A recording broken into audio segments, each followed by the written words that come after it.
Olá, meu querido aluno, tudo bem com você? Aqui quem vos fala mais uma vez é o professor Darlan. Seja bem-vindo a essa aula de Geografia. Dessa vez dando continuidade aqui com a nossa aula número 3 do módulo 1 de Geografia Geral. Estamos vendo aqui o tema Introdução ao Estudo da Geografia. Até agora nós fizemos um passeio pela história, analisando os diversos períodos da história e a evolução do pensamento geográfico nesses diversos períodos. Vimos a Idade Antiga, vimos a Idade Média, vimos a Idade Moderna e aqui nessa aula nós vamos ver a Idade Contemporânea. O que você tem que gravar de Idade Contemporânea? Aliás, esse período da história do pensamento geográfico talvez seja o que mais cai em provas. É o que é mais cobrado em provas de concurso e em provas de vestibular. Por quê? Aqui na Idade Contemporânea, meu querido aluno, você tem que gravar que existem duas escolas muito importantes aqui nesse período. A chamada escola alemã e a chamada escola francesa. Cada escola dessa, cada país desse vai ter uma história, um pensamento diferente a respeito da geografia. Portanto, nós precisamos analisar o que aconteceu nesses dois países, tanto na Alemanha quanto na França, e vamos ver como foi o pensamento geográfico desses dois países e qual foi a contribuição para a geografia que esses países deram, que essas sociedades deram. Olha, vamos analisar aqui primeiro então a chamada escola alemã, a geografia que foi produzida na Alemanha. Primeira coisa que você tem que gravar, olha, quando a gente fala na Alemanha, a primeira coisa que nos vem à mente qual é? Nos vem à mente o nazismo, Hitler, né? E realmente a Alemanha nesse período estava passando por diversas transformações, sobretudo no campo industrial. Era um dos países que mais crescia e a geografia, que nesse aspecto realmente você tem que colocar na cabeça isso. A geografia ela vai servir como uma estratégia dos governantes para atender os seus interesses, muitas das vezes imperialistas. Então, primeira coisa que você tem que gravar, a Alemanha pensa no nazismo, pensa em Hitler, pensa em estratégia, pensa em guerra. Então, aqui dentro da Alemanha vão se destacar alguns nomes. Basicamente, 3 nomes vão se destacar aqui na geografia da Alemanha. E são nomes que frequentemente caem em provas de concurso de vestibular. Darlan, quais são esses nomes? Olha, o primeiro nome que você tem que gravar e que frequentemente cai em prova é o nome de Alexander von Humboldt. É fácil de gravar porque esse nome von, né, nos remete a uma palavra alemã. Então, Alexander von Humboldt, você lembra logo, caramba, esse cara aí é alemão. Então não tem como errar em prova. O macete que eu te dou é esse, vai pelo nome. Alexander von Humboldt foi um alemão. Ele era naturalista, ele era um explorador alemão, fazia muitas viagens, muitas expedições. E grave, meu querido aluno, Alexander von Humboldt, a principal contribuição que ele deu para a geografia foi na área física, na chamada geografia física. Em suas expedições, ele fez muitas pesquisas na área da climatologia, na área da oceanografia e também na área da geologia. Ele também é conhecido por ter feito uma expedição muito grande, de muitos anos, na verdade 5 anos ele viajou pela América Latina fazendo suas pesquisas no campo da geografia.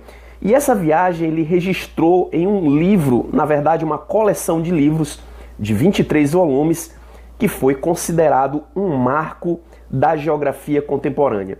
A sua principal obra se chama Cosmos, onde ele descreve o universo como um todo interrelacionado. E Alexander von Humboldt, por causa dessas contribuições no campo da geografia física, lá na climatologia a gente estuda uma corrente marítima aqui próxima à América Latina, América do Sul, que é conhecida como corrente de Humboldt, justamente uma homenagem a esse grande geógrafo alemão, onde uma das principais contribuições dele foi sistematizar o ensino, sistematizar a pesquisa dentro da geografia. Então ele ficou conhecido como um dos principais sistematizadores da geografia. Não é legal? Vamos então a um segundo nome que você não pode esquecer. Olha, o segundo nome, grave aí, é Carl Ritter. Carl Ritter. Carl Ritter ficou conhecido como o fundador da moderna ciência geográfica, pois ele mostrou a importância da relação existente entre a superfície da Terra e os seres humanos. Olha, meu querido aluno, Carl Ritter, ele propagou, ele difundiu os métodos de estudo da geografia. E a partir dele, a geografia ela se tornou uma disciplina obrigatória nas escolas da Europa. Veja que cada vez mais a geografia vai tomando uma importância tanto no sentido estratégico para os grandes estadistas, para os presidentes, para os imperadores, como ela vai tendo uma importância também para a sociedade, no sentido de compreender o mundo ao seu redor, de compreender a relação existente entre o universo, entre a sociedade, entre as pessoas em si e a natureza.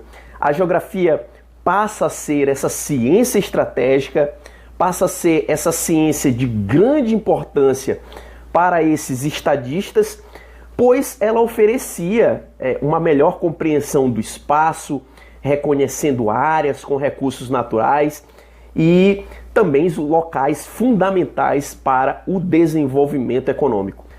Bom, vamos ao último nome aqui que nos interessa. Esse aqui é o que mais cai em provas e em concurso. Você não pode esquecer. O grande nome aqui é Friedrich Hatzel. Olha só, grava o nome. O macete que eu te dou é o seguinte: se você vê esse nome em uma prova e ficar em dúvida, caramba, esse cara era alemão, era francês, era italiano, era espanhol? Não, olha, Friedrich, esse nome é alemão. Então, Friedrich Hatzel, ele viveu de 1844 até 1904 e esse grande estudioso da geografia, ele foi bastante influenciado pela teoria naturalista e evolucionista de Charles Darwin. E ele acabou aplicando isso para a geografia. Tanto é que ele criou uma disciplina, criou toda uma metodologia em cima da teoria de Darwin, que ficou conhecido como antropogeografia. Então, quem criou a antropogeografia foi Friedrich Hatzel. A antropogeografia é a parte da geografia que se preocupa justamente em estudar a origem do homem. Como é que o homem se originou e como é que o homem vai evoluindo ao longo das eras aqui na Terra. Mas talvez a maior contribuição de Friedrich Hatzel, e que cai na maioria das provas, foi uma teoria formulada por ele. Essa teoria ficou conhecida como determinismo geográfico. Meu querido aluno, não esqueça, Friedrich Hatzel idealizou a concepção, a teoria do determinismo geográfico. O que era essa teoria do determinismo geográfico? Olha, de maneira bem simples, o determinismo geográfico estabelece que a natureza determina a vida do homem aqui na Terra. Então vai pela palavra, determinismo geográfico. O homem é determinado pela natureza. Darlan, o que significa isso? Para Hatzel, a natureza influenciava sobremaneira o homem, de modo que o homem é um ser estático, ele nada pode fazer. Tudo que ele pode fazer, na verdade, é explorar determinadas áreas porque a natureza acaba determinando o seu comportamento, determinando o tipo de sociedade, então não há mais nada para o homem fazer a não ser expandir as suas áreas. Veja que essa concepção de determinismo geográfico, ela vai ser muito importante para o Estado alemão nesse período, no que diz respeito à sua expansão. Tanto é que Ratzel, nessa teoria, ele também fala do chamado espaço vital. O que seria esse espaço vital, segundo ele? Ele dizia o seguinte, que toda nação, para se desenvolver, deveria explorar os recursos naturais onde quer que estivessem, sendo necessária a sua expansão, pois para ele espaço é poder. Então, meu querido aluno, qual é a conclusão que você tem que tirar dessa teoria? Você tem que gravar o seguinte: Friedrich Ratzel foi o idealizador da teoria do determinismo geográfico. Essa teoria do determinismo geográfico, ela vai servir como justificativa para o expansionismo alemão naquele período ali no século XIX. Tanto é que esse expansionismo, essa teoria, ela serviu de base ou de pretexto, de justificativa para o acontecimento das duas grandes guerras mundiais que tinham como pano de fundo justamente o imperialismo alemão em busca de novas áreas, em busca de exploração de novos recursos, porque a geografia nesse período, a percepção geográfica desse período da escola alemã era justamente essa, a de que o homem deveria ir buscar os produtos naturais, já que ele não poderia modificar a natureza de tal maneira que ele pudesse influenciar o meio onde ele estava. Bom, meus queridos alunos, espero que vocês tenham gostado dessa aula. Na próxima aula nós vamos falar da escola francesa. Então grave essa aula, repita essa aula novamente, grave esses nomes da geografia alemã, porque ela é essencial para você compreender a outra escola e compreender as concepções da geografia moderna. Um grande abraço e até a próxima aula!